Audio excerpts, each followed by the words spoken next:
Well, folks, we got an interesting video for you today.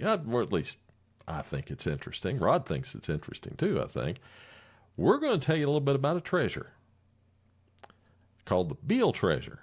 Y'all probably know about that, but did you know that it's all centered pretty much here in Appalachia, right up around Roanoke, between Roanoke and Lynchburg?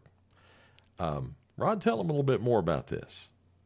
Well, this kind of intrigued me the first time I heard about it, the lost Beale treasure, because the first thing it kind of brings to my mind is, Swift Silver Mine, the mystery there and so forth.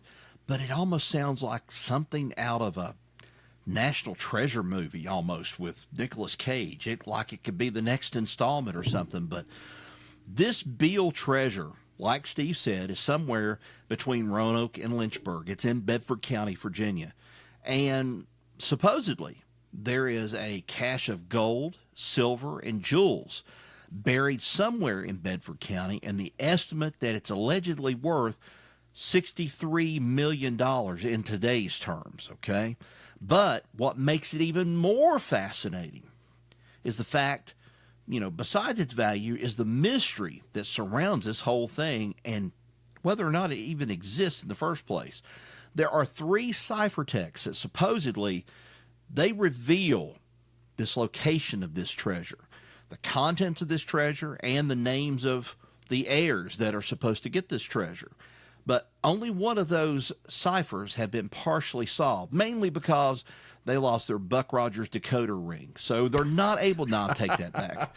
I'll be nice about that. But they have to decipher this. And that kind of reminds me of going back to Ralphie and A Christmas Story, of having that ring and having to go through all this stuff. And the message came out to be, drink more Ovaltine. That's almost what it reminds me of here a little bit. But it's a different story, though, Steve. It is indeed. And it goes back to the 18-teens, I think 1819, if I'm not mistaken. A fellow named Thomas Beale led a group of 30 men out west, just from what I can tell, basically going on a hunting and exploration expedition.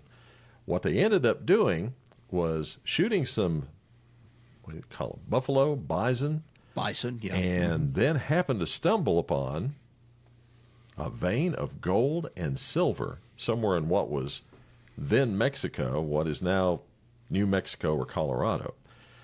They decided that we're going to get as much of this stuff as we can, but we're going to need to hide it somewhere.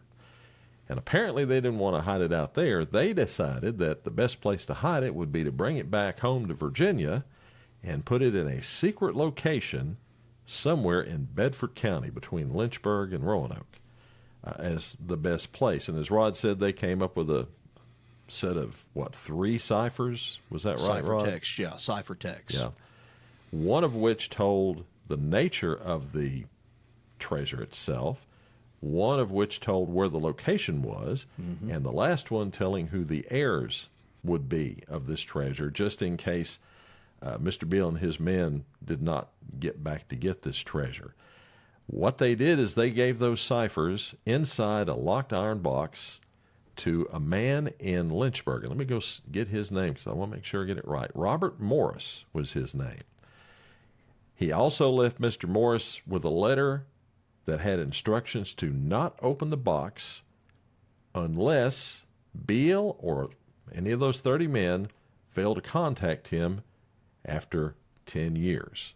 Now, a few months later, a letter arrived for Mr. Morris from Thomas Beale, which was sent from St. Louis, Missouri, and in that letter, Beale told Morris that a friend would soon mail the key to those cipher texts. But that letter never came, did it, Rod? No, it didn't, Steve, because, more than anything else, Morris followed, Beale's instructions. He waited patiently like he was supposed to. So after 2 decades, no response, no word about Beale whatsoever. So in 1845, Morris opened up the famous, I'm going to call it this, I think this is funny. This goes back to Saturday Night Live, lockbox. Okay? They opened up the lockbox, or the box in this case. And boy, I dated myself by doing that little skit. But anyway, and they opened it up and they found the ciphers in there and 2 letters from Beale. So he spent decades, Morris did, trying to decipher this, trying to figure out the codes, what it could be. Eventually, he left the box and the secret it held to an unknown friend, who in turn tried to crack the code himself. And this time he used, of all things, Nicolas Cage, man. The Declaration of Independence is the key. All right. Well, it worked, at least partially, because he was able to decipher the one message describing the nature of the treasure. The friend then wrote a pamphlet, otherwise known as the quote-unquote Beale Papers, to let the world know about their existence. Well, in turn, James B. Ward published that pamphlet in 1885, which detailed the story and included the 3 ciphers. But something kind of funny here about the Ward guy, too, isn't it, Steve? Yeah, because we don't know a whole lot about him. He left, basically very little evidence that he even existed in local records, other than a possibility that he may have owned a house in which Robert Morris's widow passed away in 1883. Oh, 1863. Sorry. Okay. Glasses aren't working too well. Other than that, James is a part of the Beale Treasure mystery. Now, Rod, here's where it gets a bit interesting. Despite that successful decryption of that second cipher, the first and third ciphers remain unsolved. As we said, the first cipher is supposed to reveal the precise location of the treasure, while the third lists the names and addresses of the heirs of the treasure. That version of the Declaration of Independence used to decipher the second cipher is not the original version, but it's one that was put out a few years later with some slight differences in wording and spelling and things like that. So if you wanted to duplicate the unknown friend's feat, you'd have to use that version, not the original.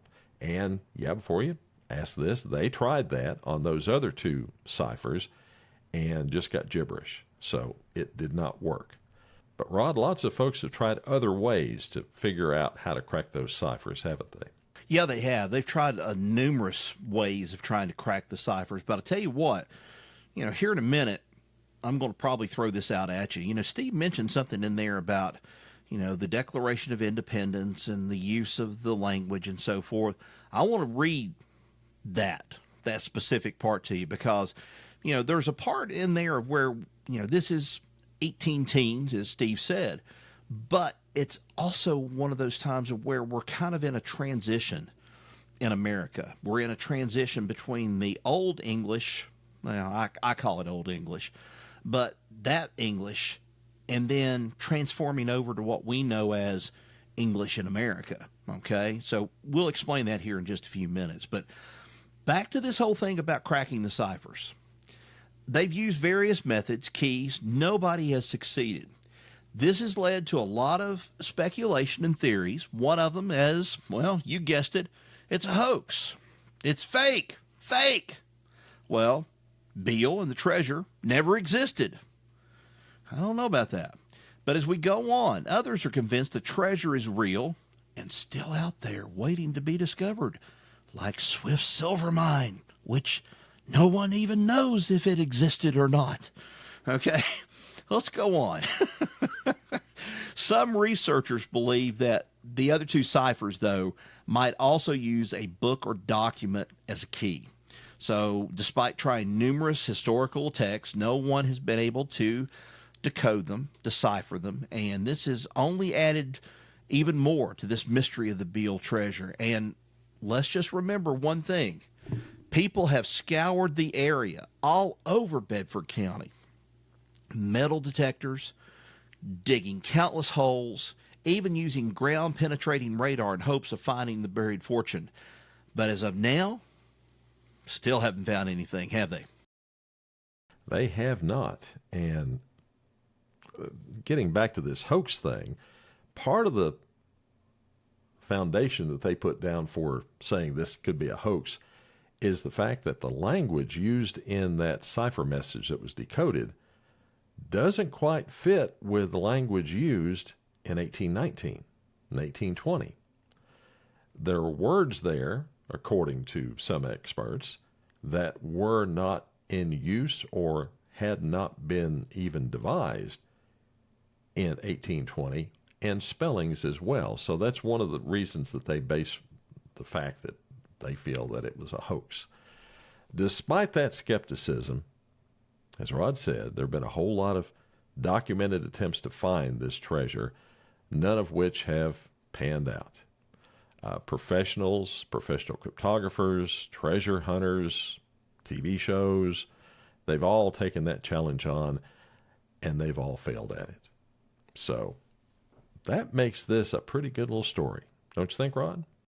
Yeah, I think, Steve, this is probably more than anything else, it's one of those perfect examples, of how folklore, mystery, and everything kind of intertwines, and we get this story that captures imagination across generations. And, whether it's a genuine buried fortune or just an elaborate hoax, back from the 19th century that, Beale supposedly was playing a joke, or whoever it might have been, it is still something that captivates a lot of people in Appalachia and the world beyond. Well, Rod, maybe one day somebody will crack that cipher and uncover a vast fortune, or they'll determine that it was all a great big hoax. But either way, it's one of the great unsolved mysteries and another one of the stories of Appalachia. Thanks for watching. Now be sure to go down below if you don't care. Click that subscribe button if you've not done so already, and give us a big thumbs up too. We'd certainly appreciate that. Till next we meet, y'all take care. So long, everybody. So long.